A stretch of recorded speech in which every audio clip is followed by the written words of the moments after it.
everybody, and welcome to another episode of Liz on Biz. Here with me today is Meghan Garcia-Webb. Welcome to the show, Meghan. Thank you so much for having me. I'm delighted to be here. I am really excited because we already have this we had really good deep talk before we started recording, and it's like we just met, we just already went deep.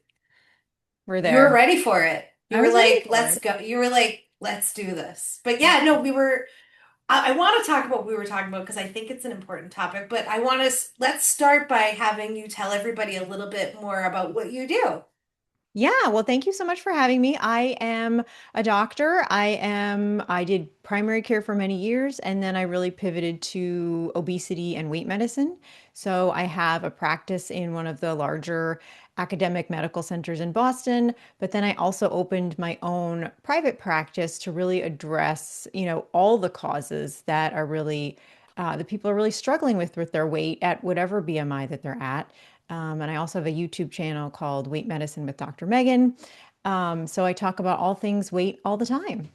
Wow, don't wait to talk about your weight. Don't wait. You No, I should love to say talk that. about Oh, you should it. say, no, you don't have to. But can you imagine on your show, you'd be like, just wait 1 second. Like, I don't know. I like there's a pun in here. So many copy opportunities there. There's a Yeah. lot of that's the Yeah. copywriter in me. I'm like, Yes. oh, don't wait to talk about your weight.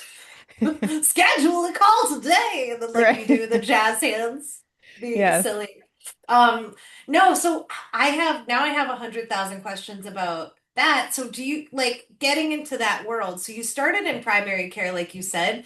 What brought you from primary care to weight world?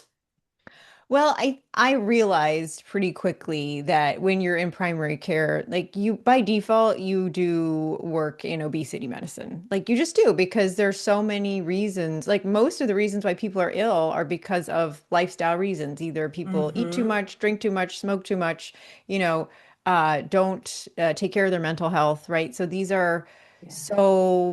the big reasons why people have these downstream medical effects. And in my experience, the vast majority were due to weight. And Yeah. so I had this great mentor who is the medical director in the practice that I was in, and she had done her obesity medicine certification, and she really just kind of, and this was before like Wegovy came along, Well, and I was so gonna say, so yeah. you Wegovied before Wegovy. I did. I think I got certified maybe the year before. We'll go right around the same time Yeah. that everything was kind of taking off. Um, but I had really known about this world for a while. And so she really introduced me to that. And then it's great because I do feel like I can practice primary care in a totally different way. Like I can fix Mm-hmm. people's blood pressure, I can fix their prediabetes, I can fix their medication-induced weight gain. And then I also opened my own practice because, what I do in the academic practice is really, I love it, but it's very limited by what insurance will cover, Yeah. right? And insurance isn't going to, you know, gold stamp, me talking with somebody for 45 minutes about like why it's hard for them to prioritize themselves or Mm-hmm. why their schedule doesn't align with their health goals or these are the real issues that people have Yeah. with their weight. Oh, Like it's not an information gap. Like everybody knows what to do. yeah. And so after So that you I don't actually shame anybody. So you don't come in and you're like, oh, here comes obese. I don't know. I can't think of an O name. Like the name, oh, obese Alondra. Like you don't um shame your client. I'm not coming from like no, I'm not like a boot camp instructor. Um, but no, because and also I think it's really important to respect the diversity of sizes too. So if somebody comes Mm-hmm. to me, it's only because they feel like their weight is a problem. Like there are lots of Interesting. people who have elevated BMIs including a lot of like Olympic athletes, that don't feel like their weight is a problem, who are very happy being in a larger body and that's great. Like, why do we all have to be one size? Right. Um, and so that kind of dovetailed in with I got certified as a coach too. And I really felt like combining that with the obesity medicine has really helped me help people in a way that's more comprehensive and effective. And what do you make of BMI? Because like in the example of like you just gave, like there are Olympic athletes that have like a BMI that disagree or that would be unhealthy, even though Right. they're an athlete. Right, right. So it's Yeah, like, so is it a bit, it's not the only marker, or what would you say about it? right. I think it's a good jumping off place for a conversation. Yeah. So it's a good kind of first data point, but it's definitely not the be all and end all. And I think, BMI doesn't take into account body composition, including like percent body fat, the amount of muscle mass you have, like your cardiovascular fitness, how well you're sleeping. Like there are so many different Mm. aspects to somebody's health. And so the BMI is, I think it's a good place to start a conversation, but after that it really becomes less important. Yeah, like it can't hold a conversation, but it could start a conversation. Like it's Yes, not the whole yes. story. Yes, exactly. Because health has so many different variables that make somebody look like they're wholly healthy, right? Right. Because like you said too, when people come to you, that it's when actually when people do come, are they coming? They're not usually coming because they're like, it might be BMI, right? But it might also just be I'm in a body that I'm like, this isn't me. They're at a size where they're like, this isn't me anymore. Is Yeah, that kind or of it? sometimes, I mean, a lot of times when people come to see me in my private practice, it's actually it's twofold. It's because I also see people outside of state just for coaching. So a lot of times I'm seeing people who are already on weight medicine, Mm, but they're like, I still can't get myself to eat or exercise or do these things that really would benefit my health. Like I'm kind of wasting mm, this money because, the medication's working, but I know it could be working a lot better if I had more of a system or if I really knew what to do because I think people get very overwhelmed with all the social media accounts and like how yeah. much protein should I have and like no, you're doing it wrong, do it this way. And Mm-hmm. so that's one population that I see, and a lot of times I'm Yeah. seeing a lot of women, at any BMI, who are just like, I have so much diet culture in my head. I have so much, I'm really overwhelmed. I feel like I'm just stressing myself out with all these rules, Yeah. and I just want to they aren't really they know they want something different, but they're not sure what it is. Yeah, because I mean, you think about how we grew up with Yeah. 100 calorie packs. Right. Right. Like Right. that's wild that like kids Right. brought 100 calorie packs to school. I don't know. Like and then that was supposed to be a cookie. Do you remember the Chips Ahoy one? Oh It was yeah. awful. Yeah. No, it's And like cardboard. it was like a piece, it was not a cookie. It was like a cracker Oh, I that mean, had weird spots on it. those will survive the apocalypse for sure. They're like Twinkies. They'll Yeah, just never die. they'll last forever. It's just weird because diet culture has made weight it's such a contentious topic. Like Mm. you must deal with a lot of feelings. That's why I got certified as a coach because I feel like a lot of it is really about changing your identity and accepting. I think it's, one of the key things is really accepting yourself before you make these Hmm. steps. And people find that extremely difficult because they're like, no, I'm going to be happy when I get to the goal. And it's kind of the reverse. It's like, well, you can be happy now and have a Yeah. much better journey towards the goal, a much easier way to the goal if you really learn how to be okay with yourself at whatever point. But a lot of that is, it's undoing diet culture, it's undoing these, Hmm. patriarchal, you know, ideals that we were all just taught at such an early age. So, yeah, it's a lot of feeling. Well, and you can't there was a lady that posted on in one of the groups online and she said something like it was like she was so upset that she was like, I hate my body, I hate myself. It was so much strong Yeah. self-hate language. And then I just was like, you can't hate yourself then. That it's Yeah, very hard to hate yourself then that's because so true. after I had my son, every woman goes through that when you have a baby and your body changes. And then it's crazy it's so dysmorphic the way that I was thinking about my body because I was like, I'm enormous, but I was Yeah. actually only 15 pounds more Right, before him. But right. to me, I was like enormous, but I was like, Yeah, that's why. Then when I realized the numbers, like when I actually like understood it, I was like, oh, actually, that's not like my reaction to myself was so hyperbolic. But I think yeah, it's like it's because we're so afraid. I mean, at least for me, I'm like, well, what yeah, does it mean if I'm yeah. 15 pounds more? Like, what does that Right, really mean? Does that mean I'm not beautiful anymore? Does it right, mean I'm not pretty? Does it mean nobody wants me? And I right. bet people listening to the show are like, Liz had weight issues in her head. And I'm like, girl, yeah. I mean, Because, if you're a woman in America, doesn't matter yeah. what size you are. Like, Mm, I think you're gonna have some sort of left, even if you've solved it for yourself, yeah. it's still gonna pop in there every once in a while. And I Oh, it's think a journey. to your point of, you can't hate yourself thin, like if that worked, there wouldn't be a weight problem because we're so good at like punishing ourselves, right? We're so good at like Yeah. grinding and hustling our way. So if that worked, there'd be no weight problem. You know, isn't that true? I'm like, well, see, now that I know you, I would have been like, no, call Dr. Megan. Yeah, call me. Call Yeah. Dr. Megan because like you're so nice. Like I don't think you'd hurt anybody. You I don't know? bite. No, I You know don't. how I don't. some doctors are Yeah. bad. Yeah. Well, Do you know I any think bad weight, doctors? it's hard. Weight is a hard thing to talk about for Yes. anybody. And it's a sensitive topic.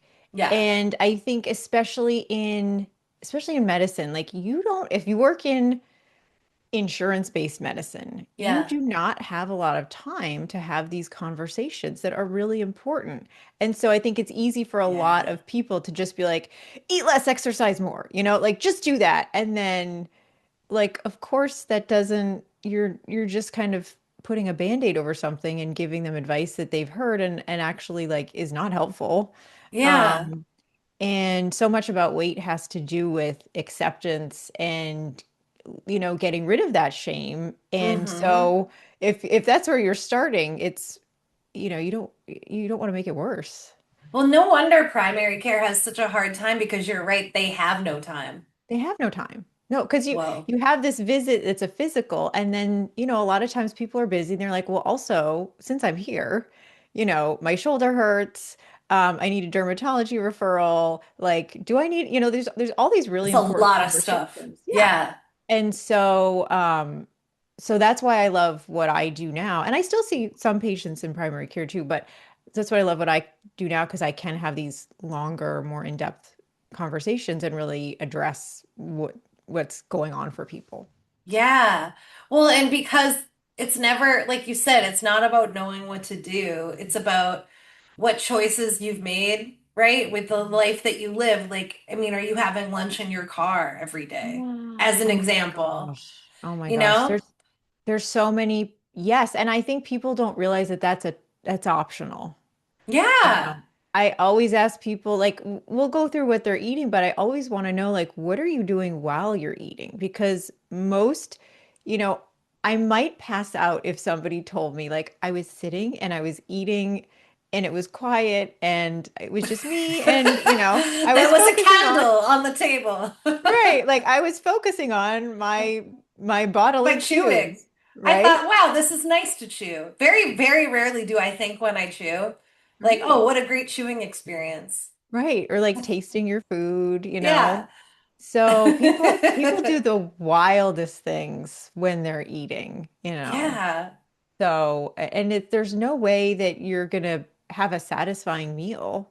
I think we also ignore this the real importance of like satisfaction in your Mm. food.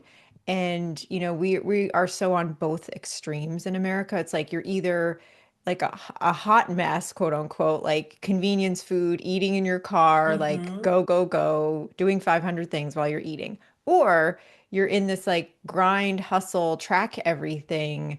I'm everything's so Yeah. sciencey. I had all these like my 20 grams of protein and like that's not fun either. And it also, I don't think it works It's for not people, fun either. right? It's It not. it's It's not. not. And actually like what the research really shows is that the only thing that works is what you can sustain. So Yes. there's no one way of eating that's better than another. It's like what can you keep doing forever? And if you feel really burdened by Oh, calorie counting and all mm. that, like you're not gonna do it. Do you remember that guy, okay, who went to like McDonald's every day and he only ate Oh, McDonald's for supersize like, me. Yes. yeah, but then he lost, but then wasn't there a guy that lost weight at the end? Because he had the same thing for every single day. Oh. Do you remember that What was this a documentary or this was like a guy? I don't think it was Super Size Me. I think it was okay. just a guy that did it for Oh. attention. Yeah, okay. Maybe. I Or like, I don't. I but mean, he I'm ate sure. like, it was Yeah. because it was the same thing. I think it was like he ate a Big Mac every day for dinner or something. So it was maybe the Okay. same dinner every day. So Okay. there's no way you could have it breakfast, lunch, and dinner. You'd be so sick. No. No, you'd be incredibly. I You'd mean, be there's so always sick. you would be so ill. Yeah. Yeah. It would not be good. Yeah. Um, But consistency. I mean, like when yeah. you say that, so like I make smoothies and I do have a smoothie every day. Mhm. And that's because for me, I'm like, oh, it's so nice that I can just put vegetables in there and then it like Yeah. gets me some vegetables, even though it's like, it might, you know what I mean? It's not like a romantic Beauty and the Beast type meal, but like Right, right, it's right. something. But like, Yeah. and when I learned the smoothie recipe, I probably did know the grams, but now when Mm. I do it, it's a muscle memory. So Yeah. now it's like I just make it because I know how to Yeah. make it and I do it every day. And I have like three or four different ones that I like will change it up Yeah. and swap ingredients, keep it Yeah. interesting. But that's muscle memory. And I think it's more about the fact that that became easy Yeah. in my head Yeah. that is really good for me because Mhm. it's not hard. Like I don't think like, oh, I gotta make a salad. Right. You know, Yeah. it's really hard to make a good salad. Well, I mean, it depends on what kind of salad that you're making. A very good one. Yeah, You know, yeah, like some salads are so good, but like I don't yeah. have a goat that can give me goat cheese, you know? Yeah. Yes. Bah. It's Yes, not you got like one hanging around. right, right, right. Yeah. No, What do you it have? can What do you eat when you eat lunch? what Do you I eat oh lunch? Like, do you like I eat lunch? oh yeah. Yeah? Yeah, I sometimes I feel like I'm the only person in America like eating. This is why I do what I do because I'm like, gosh, like I know it can be so good. Yeah, I know you can be healthy and like your life so much, and I really feel like that I need to like share this with as many people as possible because please. I'm not counting calories. I'm not counting macros. I have a really nice like and I have a busy life, you know, Yeah, yeah. but I can have a nice meal and I'm not feeling like pulled in 5 million directions. So I And it's important to eat lunch. it's so I don't we really treat breakfast and lunch as disposable We in America. do. It's like, well, you can definitely do three other things while you're doing that, right? And Yeah. it's I don't know when that happened, and I think a lot of people still treat dinner's when I sit down with my family and we talk, and I think a lot of people still do that. But Yes. breakfast and lunch, they're like, oh no, those are car time meals, you know? Yeah. And it just makes me so sad But because I it's don't know why I yeah, like diet culture had me skip lunch. Like I used to yeah, not have lunch for years. yeah. And then after I had Leo, my health coach was like, she's cool. She's a nurse. She's like a nurse and a health coach. She's Oh, very cool. nice. Yeah, So she's like Western, like with some Eastern, you know, it's yeah. functional medicine in there. And then she was like, but like if you don't eat lunch, she's like, that's not good. And she explained the science of like, well then like your cortisol, I don't know. There was stuff she said, and I learned it because it like makes you eat a lot more later. That too. Right, So like if I right, don't eat lunch, then I really want junior mints at like 8 o'clock. right. Yeah, you feel deprived. Yes. And then it's very easy when you get into that. Like I feel like the Because less it's not eat less, move more. Because if it were, like it would be so everybody would be thin there would because be you no could just not problem. eat. Right, right. That's No. not what's always going on. No, I think we tend to not be honest about what our bodies need. It's like, you know, we try to Mm. we're very separate from our physical needs, especially if you have a busy job and it's you're so used to compartmentalizing parts of your life, Yeah. including like your actual physical needs of your body. Yeah. And I think you're actually more effective if you have if you're well fed Yes. and you're not thinking about like, oh my God, I'm trying to ignore these hunger pangs, or I had this huge blood sugar crash. You're actually making your life so difficult if you do that. And Well, there's a lot in of like France, they go home for lunch. right, right. There's so much drama that we have about food that I think Mm. is very optional. I So didn't know it was optional. yes, no, it totally is. In the same way that like eating in your car is optional. Yeah. Well, eating in your car and that it just because you're out, this is the other thing. If you're going to be out for the day, actually you can bring your own food. Like you don't have to eat whatever. You don't have to eat. And also, what I found a lot of people have what I call like hunger panic. Hmm. So it's like they're hungry and then they're like, oh my gosh, it's kind of the opposite of skipping meals. It's like if I'm hungry, they're kind of forecasting what's going to happen later. So it's like, oh, well, I need to have like five different snacks in my car just in case I'm hungry. And I do think there is something to be said for like looking out for yourself.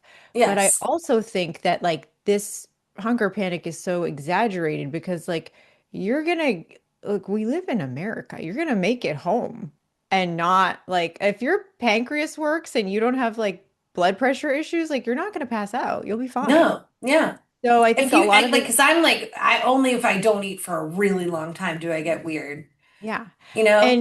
And I'm not advocating that people like skip meals, but I also think like if we're hungry, how we talk to ourselves is really interesting to look at because a lot of people go to this place of this is terrible, like kind of forecasting these things, Mm, and it's like, well, no, I'll be a little hungry and then I'll get home and then I'll eat dinner. I'll Like eat something. I'll eat something and it'll be fine. And Yes. I don't necessarily, I'm not gonna like, I don't have to eat a lot of things before I have dinner. Like I could just be a little hungry and then have dinner. And that That would, too. yeah. Yeah. Yes. I only like at those times, I find it happens if I'm in the car because I Yeah. get car sick. And then Oh, yeah. if I get car sick and I'm Yeah. hungry, it's like the end of the world for me.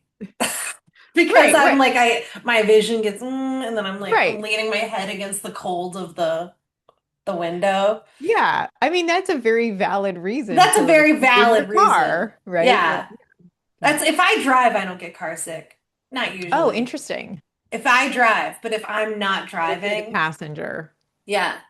And Hmm. if I sit in the front, I do a lot better than if I sit in the back. But one day I was going to a concert with like these are people I don't even see anymore, but some people.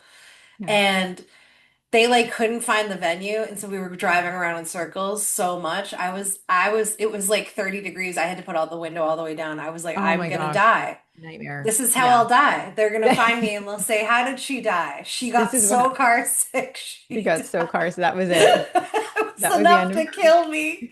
I know it was. No, and Oh, I think the idea of time, I also feel like there's scarcity around food, like in the hunger panic that you're talking about. There's also scarcity around time. I think mm, where people are like, I don't have time mm. to eat healthy. So are these some things that you work through with clients too, where Oh they have yeah. these beliefs where they're like, I don't have time to be healthy, so I can't be healthy? Or Right. Right. yeah. No, that is 100. People are like, oh, I don't have time to sit down and have a meal. And it's like, well, do you have time to have hospital bills later? Or like you also are spending a lot of time like hating how you're eating now. So I think a lot of people, it's like learning anything new. It's like you have to put Mm, in the initial investment to figure it out, right? hmm. But after, it's really about like figuring out a new system. And this is what I do with people is we build custom systems for them. And then we're testing it while we're working together. So we can really see like, okay, well, this is the plan that we came up for you. And it's always driven by the patient or the client. Like I'm never gonna Mm, say like, don't do this, don't do that. I'm there for guidance, but I really want people to create something that works for them. And I have, clients who don't like to cook. And so how can you eat healthy if you never want to turn on an oven? Like that's very possible, right? Um, I didn't so see, I had to force myself to like cooking more, and now I like it more. yeah, But for a while, I was like, I'm not very good. So then, if I wasn't very good at it, you don't want to right, do things you're not good at. But I right, couldn't get better unless I had tried. And now I'm a lot right. better. Now you're a lot better, right? And I Yeah. think people are like, it's like one more thing to do, but it's like actually you only have to learn this once. And Yeah. then it's gonna pay dividends for the rest of your life. Like if you learn how to eat in a way that you're really happy with, that you can do forever, that is Hmm. both keeping you healthy and you like your life more. Like you learn that once, you're good to go. Yeah. So that's always what I want patients and clients to know is that when I work with them, like I tell them, this is not like a therapy relationship where you're not sure when it's going to end. It's like I want you to learn what you need to learn and then graduate. Well, and the idea of graduating, when I think about the weight loss medications and stuff that you're way more familiar with than me, like the Wegovy's and Mhm. the other Wegovy's. There's lots of Yeah. Wegovy's Zep out there. bound. Zepbound, Yes.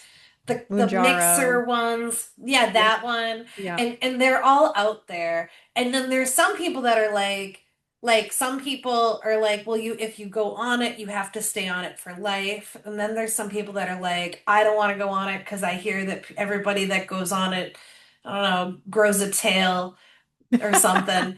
Like, and Yeah. now I'm scared of all Right. medicine. Like, because there's some nutbirds, right, that say stuff like that. And Yeah. so, can you help us understand it a little more? Like, do you Yes. have to stay on it forever? And You do have to stay on it forever. Yeah. yeah. Well, I think a lot of people have this idea, which makes total sense, that, oh, if I get on this medication and I lose weight, it's going to help me learn how to eat better and, learn these cues for my body and then I can go off of it. And if that's all it did, that would be fine. You could go off of it, but that's not the entire way that it works. Like Mm, it does really strengthen your innate fullness signals. So you have a much better sense of your fullness, and it's much easier for people to just stop when they're comfortably satisfied. But it yeah. also really affects how our fat is stored and burned in our brain. So, like that internal thermostat is very much affected. And so, if you take that away, it just goes back eventually to where it was. And now we have good research that shows, generally over, the course of 1.5 to 2 years, most people will regain pretty much all of the weight that they've Yeah. lost. And then I see it in real And it's time not their too. fault. It's because their brain No. chemistry changed. Right, right. Yeah. In the same in much the opposite way of like if somebody went on a medication that was more weight promoting, they could eat Hmm. exactly the same, but it's going to affect their body in such a way that they will inevitably gain weight regardless. So, Got you. And so you have to stay on it forever. But and are there like are people afraid of going on it and staying on it forever? Like is that fear like something that is like a real thing, or do people just get afraid of new things and spread tail yeah. growing lies? Yeah, no, I mean, I think a lot of people feel like it's some sort of personal failure if they have to go on it forever. I think there's a lot of Mm, like stigma around that.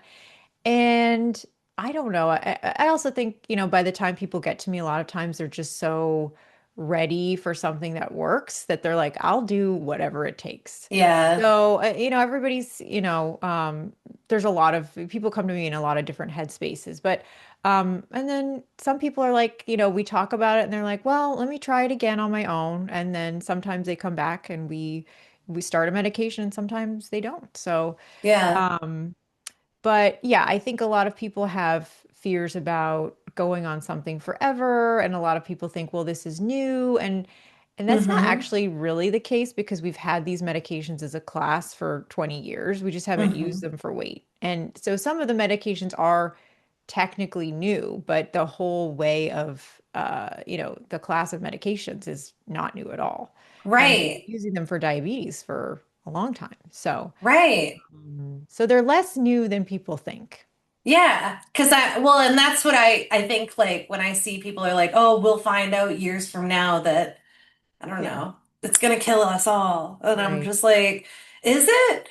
Because I'm Well, like, I think also, I knew that people were taking it before for yeah. different things.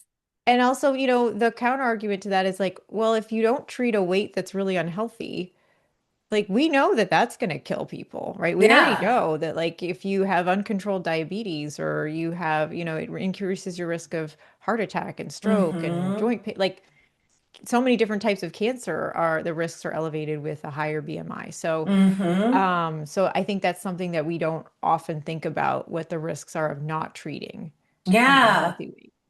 No, why? And then the people that are in larger bodies, I mean, it is possible to be in a larger body though and be healthy. Yeah, Yeah. totally. And Because so yeah, that's sometimes surprising, I think, for people. yeah, and I think, we really don't think about, I don't think we really take that into account, like body composition, Yeah. percent muscle mass, heritage. Some people are just, genetically, they are from larger people, and some Yeah. people are, I always think about, the Westminster Dog Show, and it's like Yeah. we're not telling the Chihuahua that they're supposed to look like the German Shepherd or the German Shepherd that it has to look like a Saint Bernard or something, right? Mm-hmm. Like we are respecting the genetics that somebody has. And so I think you could be a larger person and be healthy and Yeah. or be unhealthy. So there's so many variables. That's like my dog is a bulldog and they're just Mhm. really, really, really lazy. Yeah. Which is why I like her because Yeah. she doesn't make me do stuff. Oh, Like if that's anything, great. I'll be like, Yeah. "Can you please go outside and go to the Right. bathroom?" And Like she you're like looks prompting at her. me and she's Right. like, "Ugh." But like no, but she's good. She's a lot of fun. But like it's Yeah. because you don't expect her to be anything different other than what she is, you know? Right.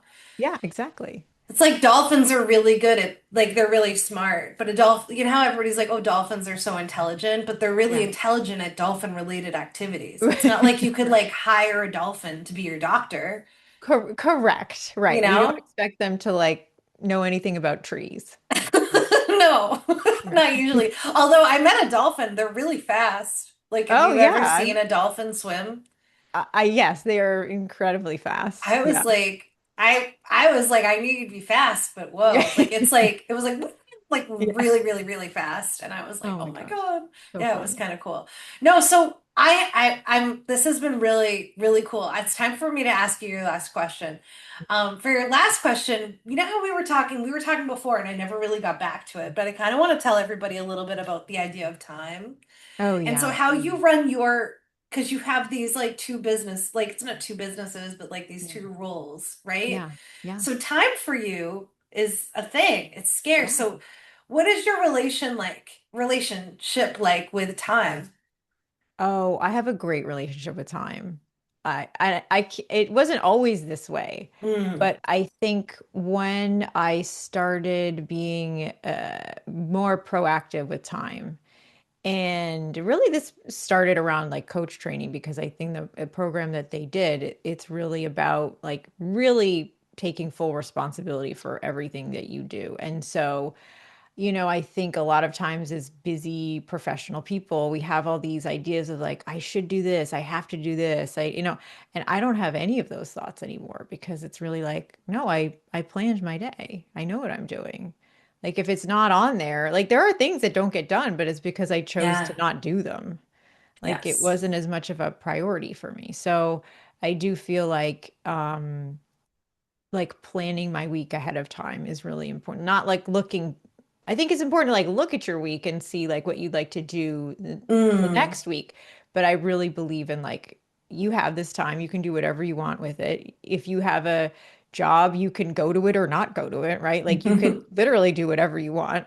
So what do you Yeah, want the people week to don't look remember like? that. No, like you don't have to do anything. We always feel like we're at the mercy of our calendar and we Mhm. forget that we are the designer of the calendar. Yes, that's a perfect way of saying it. Yes. So Yeah. I think the more you can really be in that role of, no, this is my time and I'm gonna do what I want. And it does involve going to work. because of these reasons that I really like. Hmm. And it also involves like maybe not doing these things. And also I'm not going to make myself feel bad about it because I didn't prioritize them. And being willing to say no. Like we were Yeah. talking about saying no to stuff. Right. And so I have a very hard time saying no to people or Hmm. like holding a boundary, even though like it's part of project work is Yeah. that there's boundaries in a Right. project. So it's like part of when I sell a project, there's always boundaries, but then when I have to remind people that they're there, hate it. Yeah. Hate it so much. And I Right. and I was talking to a coach the other day. There was this really amazing person that came on the show and then she offered me a free coaching session with her, like in her method. It was very, very Oh, nice of her to cool. do because then it Yeah, gave me yeah, the yeah. experience of doing it. Yeah. And something that I realized that I said to her a lot is that I kept saying like, "Oh, well, I'm really good at handling people, even though I hate handling people." But what I mean Mhm. by handling, now that I'm telling it to you, Yeah. is that when I say I'm really good at handling, is I'm actually very good at holding boundaries. I just hate doing it. But Yes. handling to me is holding a boundary. Yes. Okay. That makes Yeah. sense. And corralling. But like, how are you with like, are you, because it sounds like you have really clear boundaries for your time. So are Yeah. you really good at it now? Like, but like you may not have always been good at it. Yeah, I think it just takes practice. And then once you realize, I mean, for me, like, there's no other way now. Like, this is Mm, just, it gives me, like, I feel like I can do so much more, yeah. but I also don't feel like, I don't feel rushed. Like, I have a lot of things that I do, but I never feel frantic or rushed or that kind of like, oh, like, kind of like, a hot mess sort of like there's this Yeah. sort of trope of like a professional woman that I feel like we all watched in movies as we were Yeah. And growing then up. she Like, gets her high heels stuck in the grate. right, like the working mom, and she's like all over the place, and I'm Yeah. like, that doesn't have to be true, you know? Yeah. And they Like, drop stuff and they're dropping all right, their papers. And then like, a very handsome gentleman is like, here's your papers. right, right. Like you couldn't possibly like actually have a good relationship with time, right? No, it's impossible. Or that you're always Right, running late. Or that right. movie, How to Lose a Guy in 10 Days, that girl's late because like somebody breaks up with her and it's like her assistant. She goes to her apartment and she wakes her up and then they're all late for the meeting. The assistant's just like crying. Right. Like, oh. So I'm Right. just like, women are not, these are cartoons of women, but like Right, not they all are women are like cartoons of that. women. And I think Yeah. we have to recognize that these are like, there's that's in the water and we Hmm. have to recognize it and realize like you do not have to accept that. Like you can be very successful and not be frenzied. And you can do a Yes. lot and not be like you can be intense. I was just having this conversation the other day. Hmm. Like you can be intense and productive and not like feel rushed. And you like busy, like you know what is it? Like there's like people used to say, "Oh, I'm so busy," or things are Yeah. busy, as if busy is, or you wear busy as a badge of honor, or you brag Right. about your busy. Yeah. Like, oh, business is so busy. Yeah. Like, I'm not Right. busy business. Liz on Right. busy business. It's so busy Right. over here. Yeah. But that Yeah. like busy doesn't always, and then busy, I just think about the girl with the papers and she drops them everywhere. Like, you don't want to like always be that busy. You don't want No, to be because so busy that you're out of control, you know? well, it doesn't actually leave time for you to be creative or really Yeah. plan or like all these things that really contribute to your, meeting the goals that you want to meet Yeah. require like you to have some reflection and like peace of mind and Yeah, not like feel. what do you want next for you? Because you have this really great practice and you have Mhm. the coaching and you Yeah. know and you help people and all that, but what do you think is next for you? Oh my, that's such a great question. I think, I'm just building and building. I think I'm working on a book right now Yay, me because too, me too. yay. We should talk about it Yeah, after. we And should. not tell anybody else that's listening Yeah. about our books. But no, Right. tell us like about your But story, you mean?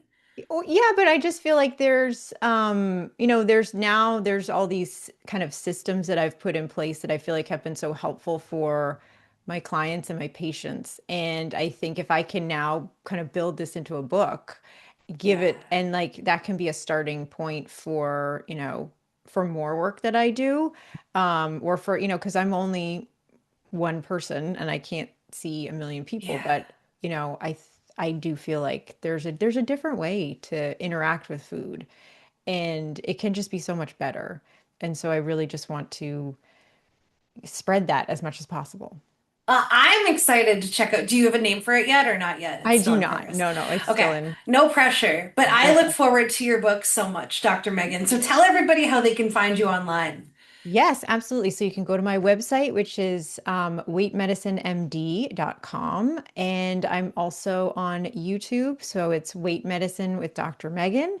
And I talk mostly about weight medicine there. I love to talk about all things weight related, but mostly when people are there, they really want like a trustworthy source of medical information about all these medications. So you can find me at both of those places, or you can schedule a call with me and I can talk with you more. Yay, you guys. All the links will be in the show notes. Megan, thank you so much for joining us today. Oh my gosh, thank you so much for having me. This is so fun.